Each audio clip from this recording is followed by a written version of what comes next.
Chapter 1. The 8 Yuan that broke my family. My father, Martin Reed, had always been a gentle man. At least, that was what everyone said. For as long as I could remember, he never raised his voice at my mother, Linda Reed. He handed over every paycheck the moment he received it and kept almost nothing for himself. Even bus fare had to be asked for. Even a few coins for breakfast depended on whether my mother was in a good mood. My mother was different. She spent her whole life taking care of her own relatives. When Uncle Gary lost money in business, she gave him $100,000 without blinking. When Aunt Paula wanted a car and lacked $200,000, my mother filled the gap. Even when the son of some distant cousin held a baby shower, my mother proudly paid for 10 banquet tables. And my father always said the same thing. They're family. If we can help, we should help. He said it when our sofa split open at the seams. He said it when the television could barely turn on. He said it when the wall in our living room peeled year after year and nobody wanted to spend money to fix it. The relatives lived better and better using our money. Our home grew older and poorer. I grew up watching it all in silence. Then last night, everything finally broke. Dinner was 3 dishes and 1 soup. My mother took 1 bite, frowned, and said, "Why is there no salt?" My father smiled gently. "I forgot. We ran out." "Then go buy some." "All right." He stood and held out his hand by habit. "Give me 8 yuan. I'll buy a bag downstairs."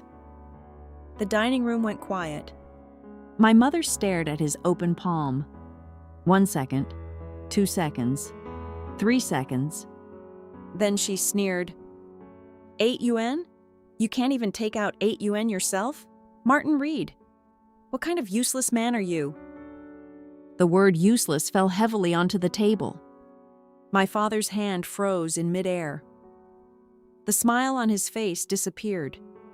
He slowly lowered his hand, picked up the rice bowl in front of him, and without warning, smashed it onto the floor. The porcelain shattered with a sharp crash. My mother screamed and jumped up from her chair. My father's chest heaved violently. His eyes were red. He pointed at my mother with trembling fingers and roared 2 words I had never heard from him in my entire life. Divorce. My mother stood there, stunned. The room was filled with broken porcelain and a silence that felt almost unreal. My father turned toward me. The anger in his eyes faded into weakness and expectation. "Chloe," he asked hoarsely, "who will you follow?" My mother immediately looked at me too. They both understood that I was the rope that could tie this collapsing family back together. If I said, "Don't fight," everything might still return to the old suffocating peace. I put down my chopsticks. The sound was very light. "I won't follow either of you," I said. Time seemed to stop. My mother's lips trembled. "What did you say?" "I said I won't follow either of you." Her face turned paler than the broken porcelain on the floor. "You're my daughter. If you don't follow me, who do you plan to follow?" I looked at her calmly. "Follow you? So I can keep watching you empty this family to support your relatives? So I can watch Uncle Gary and Aunt Paula spend our money while our own home falls apart? So I can learn how to spend a husband's salary and then call him useless?" Every sentence drained color from her face. Then I turned to my father. His eyes held a faint, fragile hope. Maybe he believed I would stand with him because I had witnessed his years of endurance. Maybe he thought I would reward his suffering. But I shook my head. And follow Dad? To learn how to avoid conflict for a lifetime and call it kindness? Your silence was never noble. It was cowardice. Every time you ignored Mom's unreasonable behavior, you made her worse. This family reached this point because both of you helped create it. My father's shoulders collapsed. The so-called good temper you are proud of was just fear. You avoided every fight, every responsibility, every decision. If I follow you, should I learn to swallow everything until one day I explode and hurt my own children? The light in his eyes went out. The room fell into a dead silence.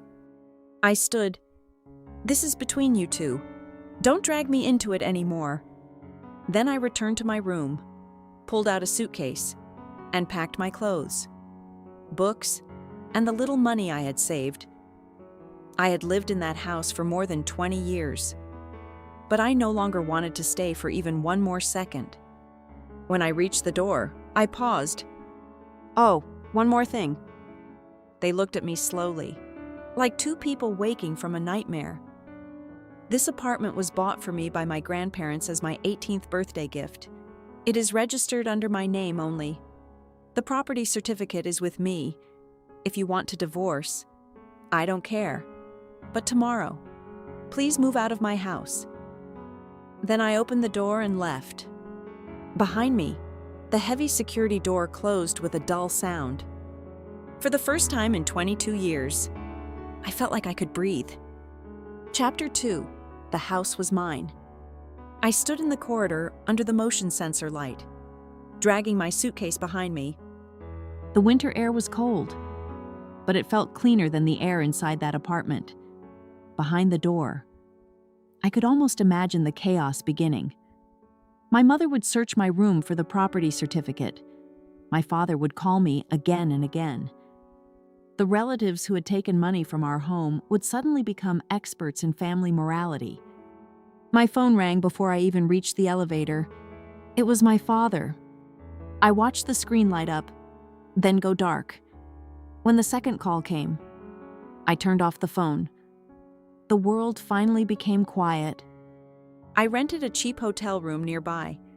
It smelled like low-quality air freshener, but to me it was the safest fortress in the world. I lay on the hard bed and stared at the old ceiling light, thinking back to 4 years earlier, the day before my 18th birthday. My grandfather was lying outside the intensive care unit. His hand was thin and cold, but he gripped mine tightly. My grandmother stood beside him, wiping her cloudy eyes. He pushed a key and a document folder into my hand. "Chloe, keep these. Never let your parents know." It was all their savings, plus the money from selling their old apartment. My grandparents had always been clear-minded. They knew exactly what kind of person my father was, and they knew even better what kind of person my mother was. Years earlier, when my grandfather needed surgery, my father knelt on the floor and cried that he had no money. He said my mother had taken everything and given it to Uncle Gary. He said he had no choice. He even hinted that grandfather was already old and perhaps should stop treatment. That day, my grandfather's heart went cold. My grandparents did not force their son to pay. They quietly sold their only old home, used part of the money for the surgery, and used the rest to buy the apartment I lived in now. They transferred it directly to my name. Before he passed away, my grandfather told me, "Your father is a coward to the bone.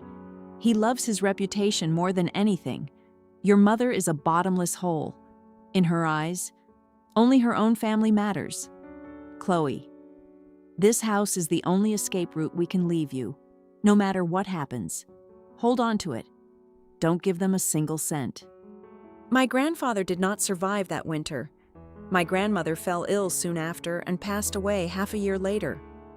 At their funeral, my father cried the loudest in front of the relatives. He played the role of a devastated, filial son perfectly. My mother stood behind him, calculating what they might have left behind. That night, after the funeral ended, she searched through my grandparents' belongings like a thief. When she realized the old apartment had already been sold and they had left her nothing, she pointed at their memorial photos and cursed them. My father stood there and said nothing. When my mother grew tired, he poured her a cup of warm water. From that day on, the part of my heart that belonged to them died completely. The next morning, I woke up at 8 and turned my phone back on. The screen exploded with missed calls and messages. My father had called 127 times. My mother had called 153 times. Uncle Gary, Aunt Paula, and even distant relatives had joined the battle. My mother's voice message was hoarse from crying. "Chloe Reed, you ungrateful thing. You dare throw your own parents out? You'll be punished by heaven. Come home right now and explain yourself." Uncle Gary's message followed, full of fake authority. "Chloe, listen to your uncle. There are no parents in this world who are truly wrong. Go home, apologize, and I'll help settle this." I laughed coldly and deleted the messages.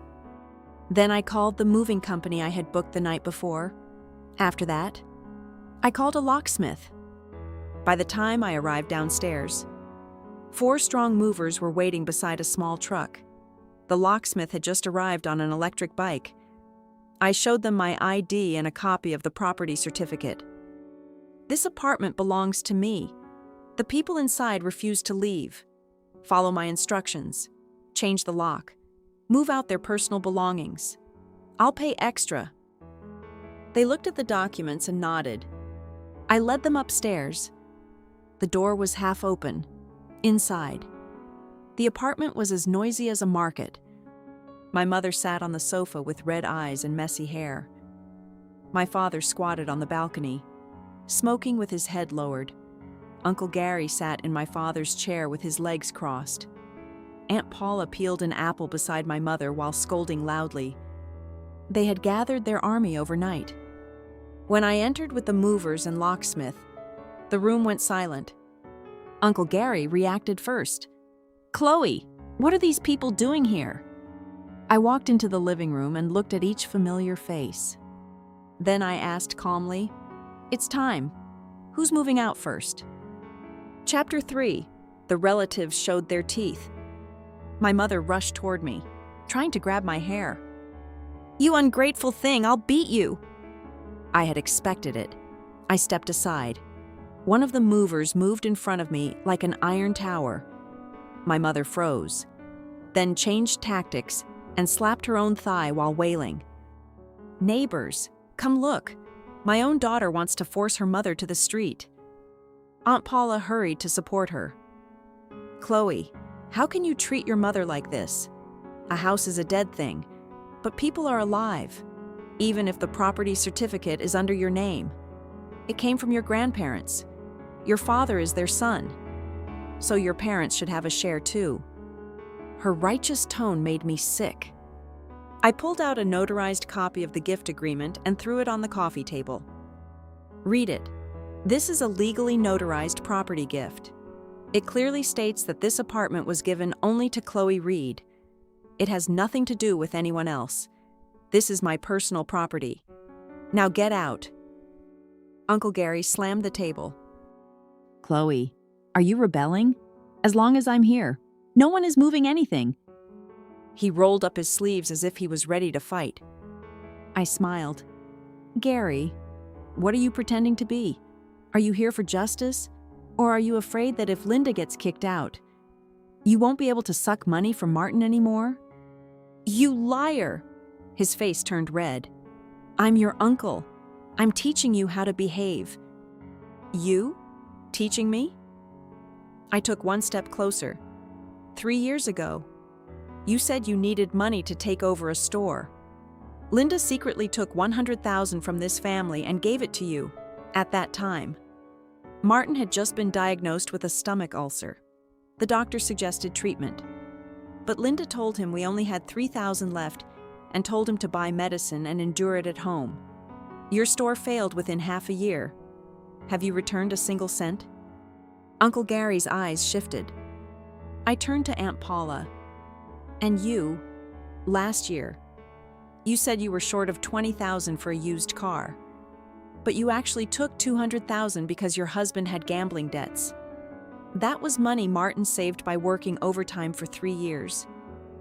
You took our family's sweat and blood to act rich outside. Now you're here talking about family?" The living room went silent. The movers looked like they were watching a drama series. The locksmith had already started changing the lock. At that moment, my father finally moved. He stood from the balcony, crushed his cigarette, and stared at Uncle Gary and Aunt Paula with bloodshot eyes. Then he rushed forward and grabbed Uncle Gary by the collar. "Give me back my money." His voice was hoarse. "That was my money. Money I earned with my life." Uncle Gary was clearly shocked that his usually weak brother-in-law dared to touch him. Then he shoved my father away. "Martin, are you crazy? Your wife gave me that money willingly. Why are you asking me?" My father stumbled into the coffee table. Something inside him snapped. He grabbed the glass ashtray and hurled it at Uncle Gary's shoulder. "You blood-sucking leech!" The two middle-aged men started fighting on the floor, fists landing messily with no dignity left. My mother rushed forward to stop them, but Uncle Gary pushed her aside. She fell onto the floor, hair messy and face full of shock. I stood at a safe distance with my arms crossed. So this was family. When money still flowed. They called it love, when the source dried up. The thin paper of affection tore open at one touch, revealing selfishness, greed, and violence underneath. The locksmith stood up. "The new lock is ready. Here are the keys." I took the heavy keyring. The cold metal in my palm gave me a sense of peace I had never known. "Time's up," I said. I turned to the movers. "Start working. Anything that belongs personally to them. Clothes, shoes, bags, toiletries. Move it into the hallway. Be quick." The movers opened the bedroom closets and threw stacks of old clothes into the corridor. Shoes, cosmetics, towels, personal items. Everything went out. My father and Uncle Gary stopped fighting, staring in horror as their belongings flew out one by one. My mother crawled toward the door and tried to grab a cosmetics box. "Don't touch my things. This is my home." A mover calmly moved her aside. The noise drew the neighbors. Doors opened, people peeked out, clothes and shoes piled up in the hallway. My father's face turned purple. He valued reputation more than anything. He could endure for a lifetime, but he could not bear being seen like this by outsiders. "Stop throwing things," he begged weakly. "Please stop." Nobody listened. My mother, seeing the neighbors, started another performance. She sat in the corridor and wailed. Uncle Gary and Aunt Paula looked at the crowd, then quietly slipped away. The people who had promised to support my mother ran faster than rabbits when trouble appeared. I looked at my mother. "Your reinforcements are gone. Who are you performing for now?" For the first time, real fear covered her face. When the movers finished, I paid them and gave each worker extra money. Then I stood in the doorway and looked down at my parents sitting among their things. "From now on, every inch inside this door has nothing to do with either of you. If you knock, harass me, or try to break in, I will call the police and report illegal entry." Then I stepped inside and closed the door hard. The new lock clicked shut. For the first time, my home belonged only to me. Chapter 4. After the door closed.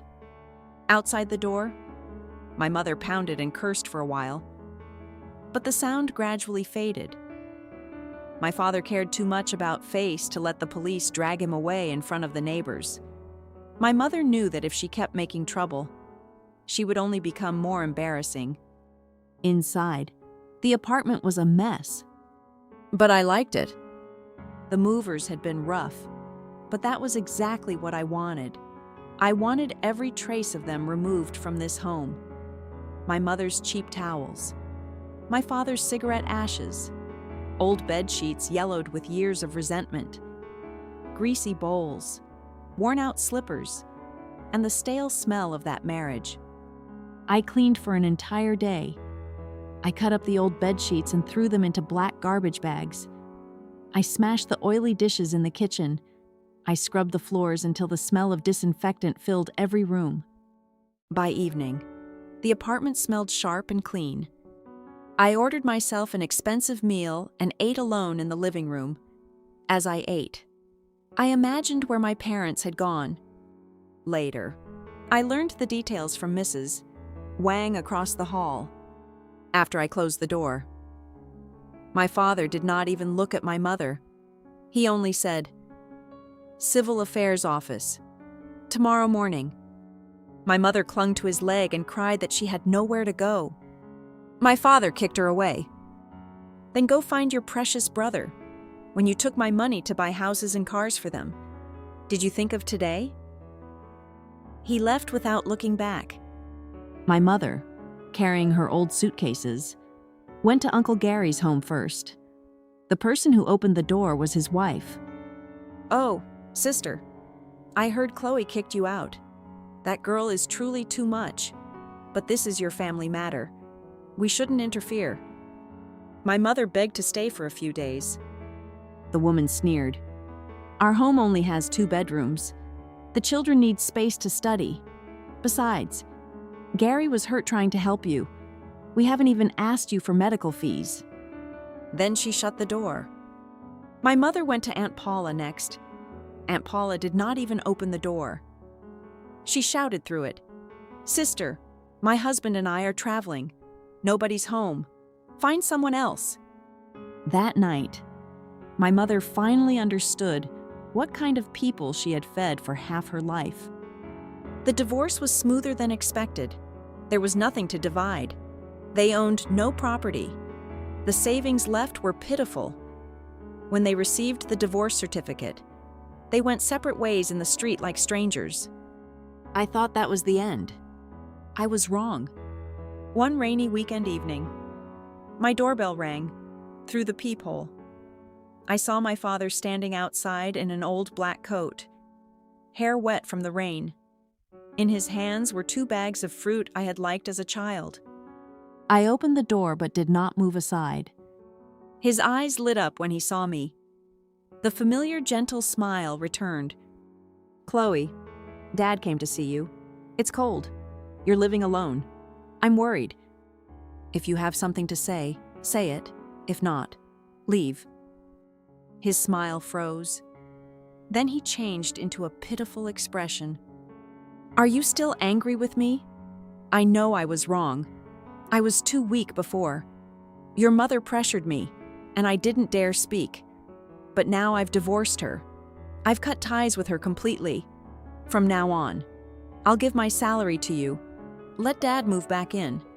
The staff dormitory is cold and damp. My joints hurt all night." He spoke with red eyes, almost ready to kneel. A normal daughter might have softened. I had watched him act for 22 years. "Do you think you're innocent?" I asked. He froze, then nodded instinctively. "Chloe, Dad was weak, but my heart was always with you.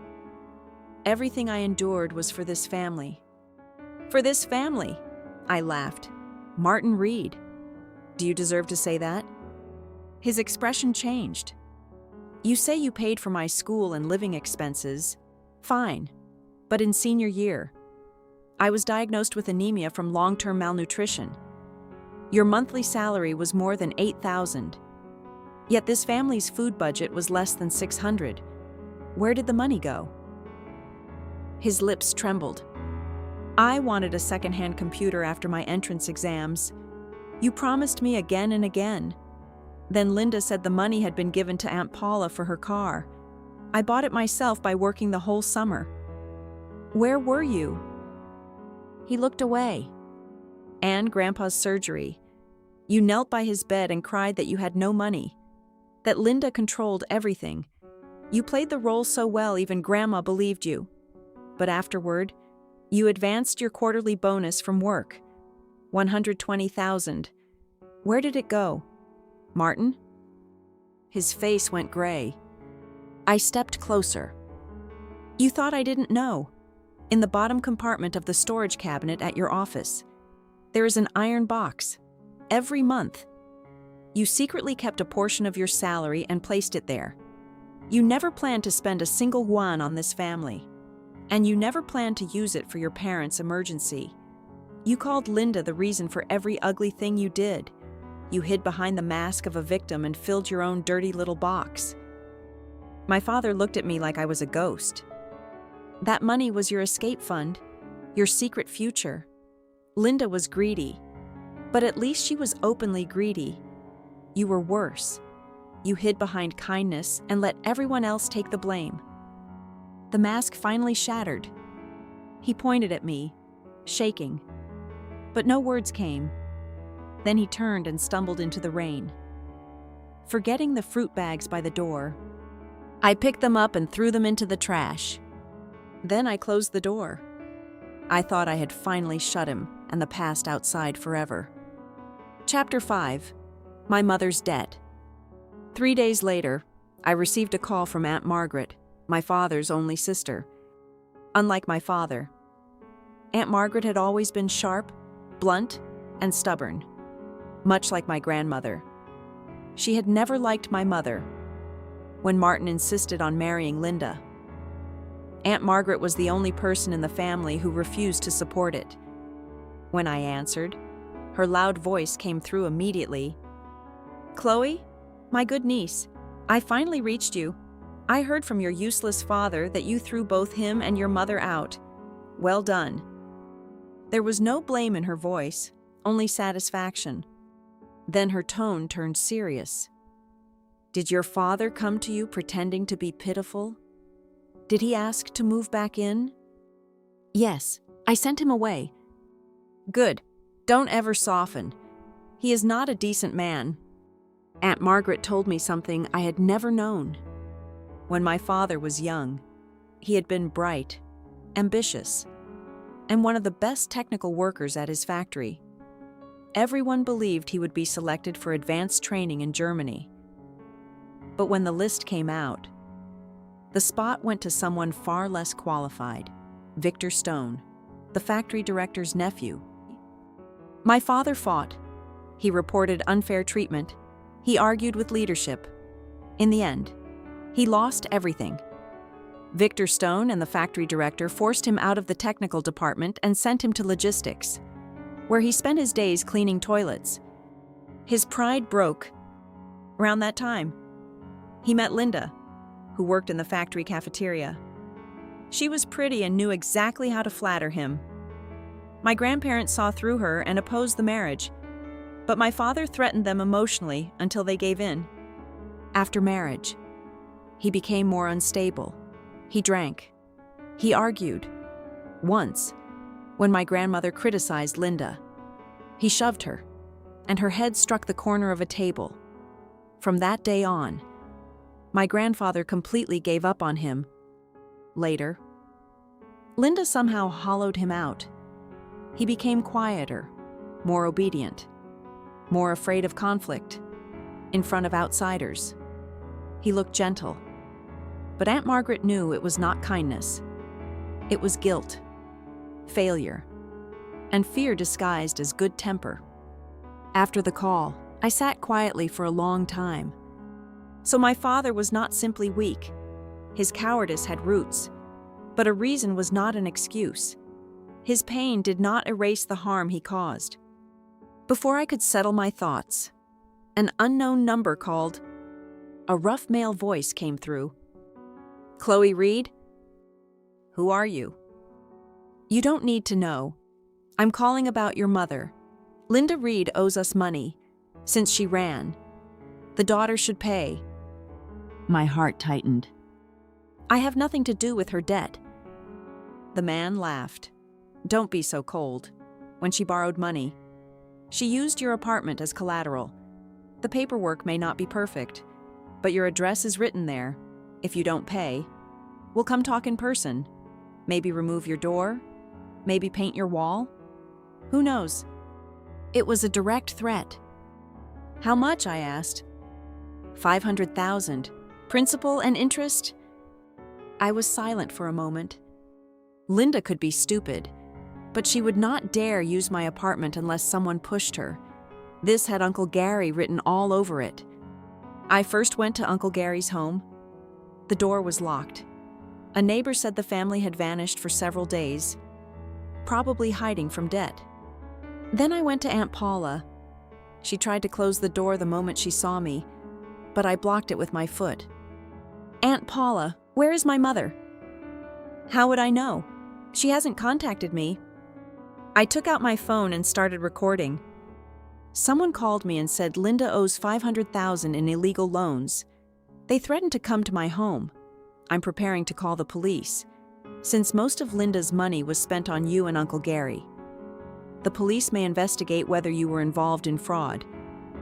Aunt Paula's face went white at once. "It has nothing to do with me," she stammered. "It was all Gary. Your mother was fooled by him. She's hiding in a cheap rental outside the city." Then she gave me the address quickly. I took a taxi there. The building looked like a rotten wound on the edge of the city. Trash piled in the stairwell. Red debt collection numbers were painted on the wall. The air smelled of mold and cheap oil. At the end of the corridor, I knocked on a rusted door. After a long silence, my mother's weak voice asked, "Who is it?" "Chloe." The lock clicked. When the door opened, I almost did not recognize her. Her hair was messy, roots white. Her eyes were sunken and bloodshot. The proud Linda Reed looked like a crumpled piece of paper. She tried to smile. "Chloe, why are you here?" I pushed the door open and entered. The room was worse than the hallway.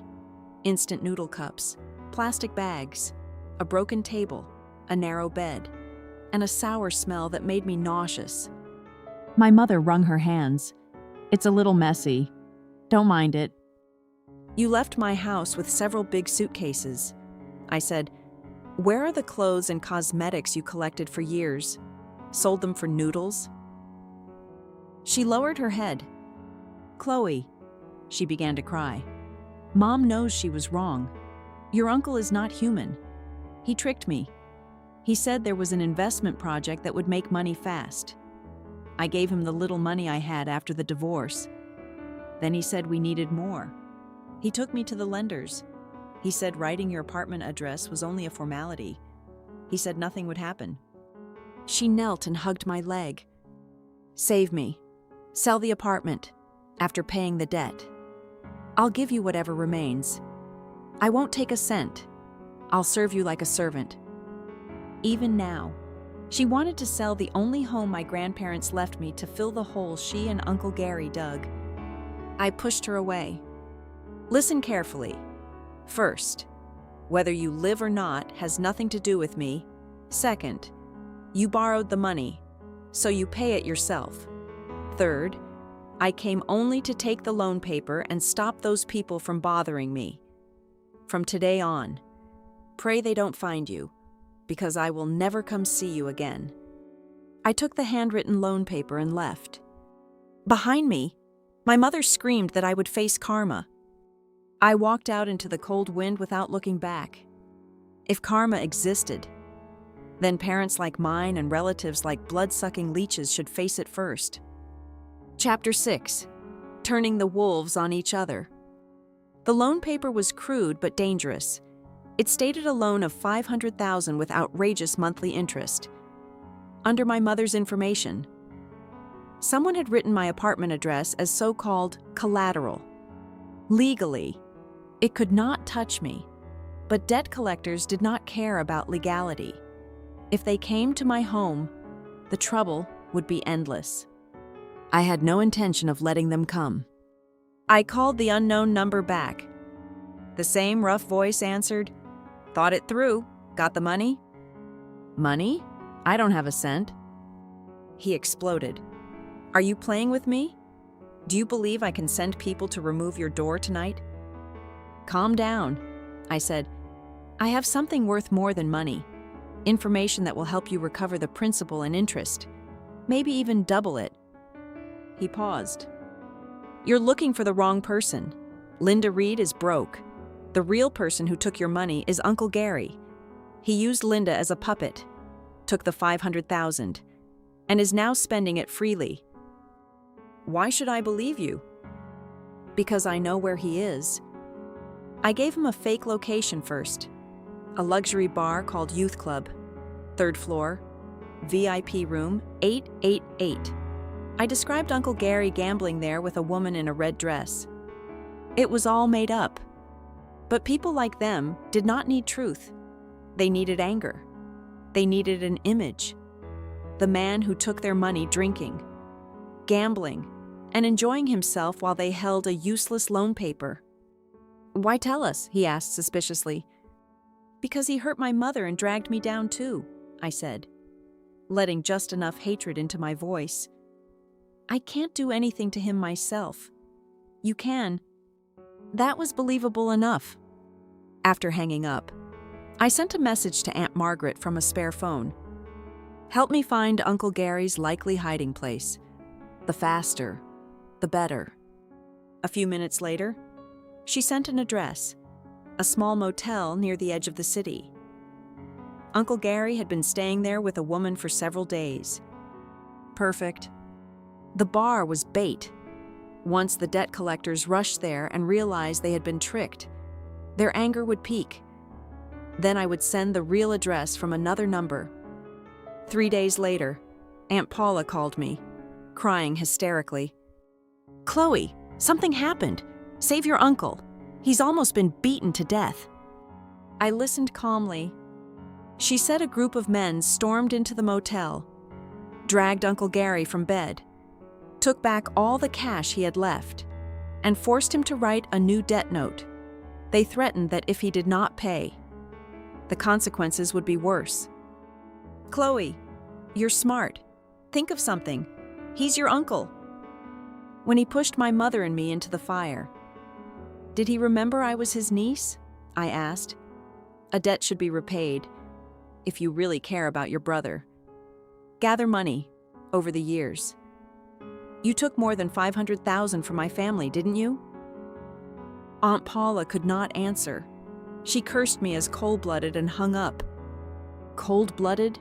Maybe. My blood had gone cold long ago, drop by drop, while they drained my family dry. After that, the collectors stopped calling me. Uncle Gary's life was over. Whether he lived in hiding or fear was his own business. My mother disappeared from that filthy rental room overnight after hearing what happened to her brother. Maybe she fled back to the countryside. Maybe she found some poor, distant relative. I did not care. She would never dare return to the city. I moved back into my apartment properly. I threw away every remaining object connected to my parents and replaced the old furniture with simple, clean pieces I liked. Sunlight poured through the floor-to-ceiling windows onto the new wooden floor. For the first time, my home felt full of hope. I thought all trouble had ended. Then one weekend afternoon, while cleaning the study, I found a dusty cardboard box on the highest shelf. Inside were old books and work notebooks that belonged to my father. I planned to sell them as scrap, but when I shook out an old mechanical design notebook, a yellowed newspaper fell out. The date was from autumn 25 years earlier. A small article read, "Factory accident at City Textile Factory No. 2. One worker died." The report was simple. It said the worker had violated operating procedures. The factory had handled the aftermath properly. The worker's name was Daniel Lee. In the fold of the newspaper, I found a line written in my father's handwriting. It was not a violation. The machine was faulty. The report was hidden by Victor Stone. My heart skipped. So the letters my father wrote years ago were not just about losing a training opportunity. He had tried to expose a deadly cover-up. Chapter 7. The Truth from 25 years ago. My hands trembled as I searched the box. At the bottom, I found a small metal-covered diary with a simple lock. I opened it with a paperclip. The diary recorded everything from that year. My father had discovered faults in factory equipment. He submitted reports again and again. But they were ignored. Victor Stone, eager for promotion and credit, had approved cheap machines with serious safety risks. When Daniel Lee died, the report was buried and the blame was placed on the worker. My father reported it. Then Victor Stone came to him. The last diary entry was dated 7 days after Daniel's death. Victor came to me. He came alone. He said if I dared speak again, the next person to fall would be my parents. He said he knew my younger sister was still in vocational school. He said he had countless ways to make my whole family disappear from this city. I was afraid. I was truly afraid. I burned the evidence and kept only this diary. If one day I die, I hope someone reads it. From today on, Martin Reed is dead. I closed the diary, my body cold. I finally understood. My father's weakness had not simply come from guilt or self-pity. It came from fear, a fear powerful enough to crush a man for 25 years. The iron box hidden at his workplace had not been a selfish escape fund. It was survival money. Money he saved in case Victor Stone's threat returned and he needed to take us and run. All these years, I thought my father was only a coward hiding behind kindness. Now I realized he was a beast whose teeth and claws had been broken, wearing weakness as armor to protect what little remained of his family. My hatred did not disappear, but something colder and sharper rose in its place. Rage. Not toward my father, not toward my mother, but toward the man who had started everything 25 years ago. Victor Stone. I called Aunt Margaret. Do you know where Victor Stone is now? Her voice sank. Chloe. He isn't ordinary anymore. He left the factory long ago. Now he is chairman of Stone Ocean Group. Real estate, chemicals, industrial parks. He is powerful in this city. Assets in the billions. If you touch him, he can crush you. I understand. Don't do anything reckless. It has been too long. There is almost no evidence. Your father's diary alone cannot convict anyone. If Victor notices you, he can make you vanish from this city. I can't leave it alone. Aunt Margaret sighed for a long time. You're just like your grandmother. Fine. Whatever you do, I'm still behind you. I thanked her and hung up. The legal path was too weak. The evidence was old. A direct attack would only expose me. Victor Stone cared most about reputation, status, and the empire he built with money and power.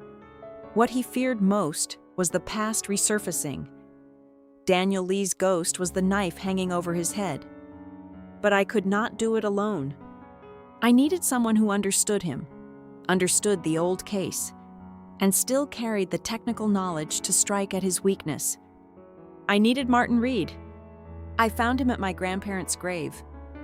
He was kneeling before their tombstones, shoulders shaking, crying like a lost child finally finding the way home. I stood at a distance until his sobbing quieted, then walked over. He saw me and panicked, trying to run. Dad, stand still.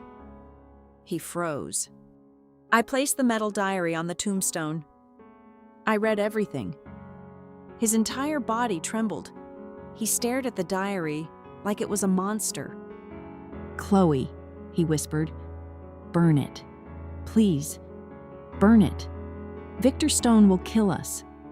He'll kill everyone.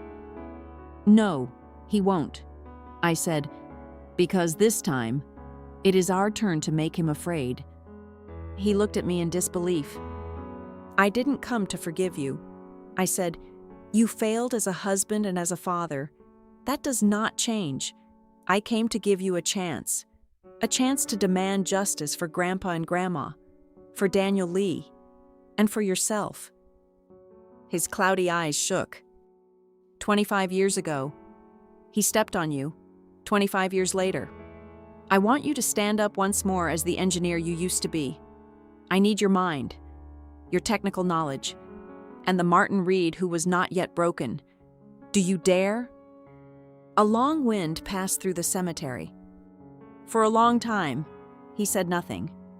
Then he slowly stood, wiped his tears, and took the diary in his hand. I'll do it, he said.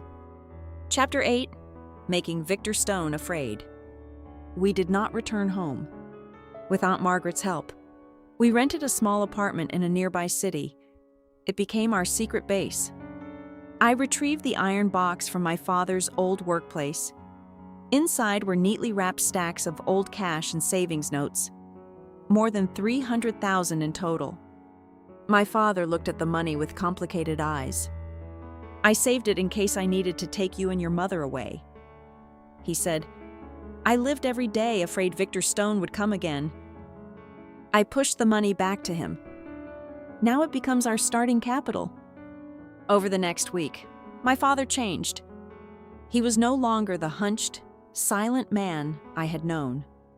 The fear in his eyes was replaced by a frightening focus. He studied public reports, project filings, environmental assessments, and construction documents connected to Stone Ocean Group. The mind that had slept for 25 years woke again. Late one night, he pointed at the screen. Found it. It was Stone Ocean Group's new chemical project in the south of the city. There is a serious design problem in the hydrogen circulation system, he said, eyes bright. The dehydration tower and compressor are too close. If hydrogen leaks near high heat, it could cause an explosion. This is basic. Any competent engineer would see it. So either the engineers are incompetent, I said, or they don't dare speak. My father nodded. Victor Stone has not changed. He still cuts costs and ignores safety. Our first strike was technical, using an anonymous email. I sent my father's detailed risk analysis to Stone Ocean Group's competitors and to provincial and city work safety regulators. I mentioned nothing about the old case. I focused only on the current safety risk. 2 days later, rumors spread in the industry. Stone Ocean Group's stock dipped slightly. Regulators began paying attention to the Southern Chemical Project. Victor had been hit where he was unprepared. The second strike was fear, using an unregistered SIM card. I sent a message to Victor's private number. Chairman Stone, the wind at the Southern Project feels cold, just like the autumn at Textile Factory number 2, 25 years ago. Then I broke the SIM and flushed it away. He would understand immediately. The person attacking his current project also knew about the old factory death. A shadow from the past had returned. The third strike needed a ghost, with Aunt Margaret's contacts.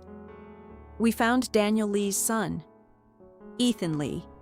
He was 28, working hard in the city, living a difficult life. He had always believed his father died because of his own mistake.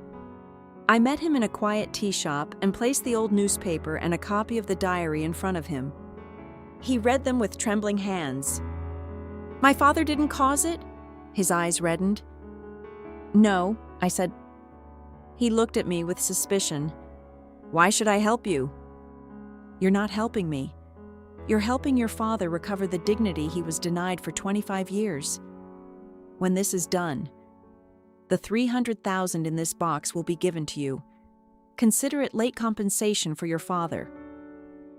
He stared at the iron box for a long time. What do I need to do? Nothing dangerous. You just need to appear at the right place, at the right time, wearing the blue work uniform your father used to wear. Then look one person in the eye. The final stage began. I spread a rumor that I possessed original evidence from the factory accident 25 years ago and was willing to sell it for the right price. I knew Victor would not fully believe it, but he would send someone to verify the shadow. The meeting place was the abandoned city textile factory number 2. The date was Daniel Lee's death anniversary. I did not go. I sat before a computer in the secret apartment, watching through a tiny hidden camera placed among broken metal. In the empty factory, Ethan stood in a blue work uniform. Soon, several black sedans stopped outside. Men in black suits entered, led by Victor's most trusted subordinate, Carl Trent. Carl approached Ethan. "Where is the evidence?" Ethan did not answer. He took out an old black and white photo of a young worker holding a newborn baby. Then he raised his head and looked directly into Carl's eyes. At that moment, a hoarse voice sounded from the shadows. "Carl Trent, long time no see." My father stepped out from behind the broken machines, wearing an old but clean work uniform. His back was straight. There was no fear on his face. Carl's pupils shrank. "Martin Reed, you're not dead?" "Sorry to disappoint you." My father ignored the men surrounding him and looked straight toward the hidden camera, as if staring into Victor Stone's eyes. "Victor Stone," he said, each word clear. 25 years. Do you still dream of Daniel Lee? Do you dream of him asking why that faulty equipment was allowed to run? You owe him a life. And you owe my family 25 years. He paused. "I am not here to bargain. I am here to tell you it ends now." Then he left with Ethan through another exit. Carl wanted to stop them, but his phone rang. I could not hear Victor's order, but I saw Carl's face change. In the end, he could only watch them go. Victor had backed down. He was afraid it was a trap. He was afraid people were waiting nearby. He chose safety. It was the wrong choice. The moment Carl and his men left the factory, a complete dossier was sent to discipline inspectors and higher-level regulators. It contained my father's diary, the technical analysis of the Southern Chemical Project, suspicious tax and safety irregularities from Stone Ocean Group, and most importantly, a recorded call in which Carl had offered to buy back the evidence and indirectly confirmed the old matter. Past and present were exposed together. A giant does not fall because of one mistake. It falls because all the buried rot finally reaches the surface. Chapter 9. My life finally began. Half a month later, Stone Ocean Group was placed under investigation. Victor Stone was detained. The empire he built through money, fear, and buried truth began collapsing under the weight of everything he had hidden. My father did not come home with me. He left the iron box behind and went alone to a small southern city. He said he wanted to live his own life, not as a husband, not as a father, not as a coward hiding from the past, but simply as Martin Reed. We did not hug. We did not say goodbye properly. Before boarding the bus, he turned back and looked at me once. There was no guilt in his eyes, and no fear, only relief. I watched him leave and felt strangely calm. I still did not forgive everything he had done, but I no longer needed to carry his weakness on my back. Ethan Lee took his father's ashes back to his hometown with the money from the iron box. He said he would open a small repair shop and live quietly. As for Linda Reed, the last thing I heard was from a local news report. An older woman had been caught stealing bread from a supermarket. In the photo, her face was hollow, her eyes empty, almost unrecognizable. She looked like a crumpled piece of paper blown by the wind into the mud where she had always belonged. Uncle Gary vanished into a life of debt and fear. Aunt Paula stopped contacting me. The relatives who once spoke of family disappeared as soon as family no longer meant money. And me? I stood in my clean apartment, sunlight pouring through the glass windows. On the table lay my graduate school admission notice. The sky outside was high and blue. The family that had once suffocated me had finally become the past. For 22 years, I lived inside other people's cowardice, greed, fear, and lies. My mother fed her relatives with my father's salary. My father hid behind a mask of kindness. The relatives called themselves family while drinking our blood. Even the tragedy from 25 years ago had pressed down on my life before I was born. But now the apartment was quiet. No shouting, no cigarette smoke, no greasy dishes, no fake peace. Only sunlight. Only space. Only me. I walked onto the balcony and breathed in deeply. The air filled my lungs, bright and cold and free. For the first time, my life truly belonged to me. Thank you for listening to today's story. If you enjoyed this female-led drama about family betrayal, revenge, and choosing yourself, please like, comment, and subscribe. I'll see you in the next story.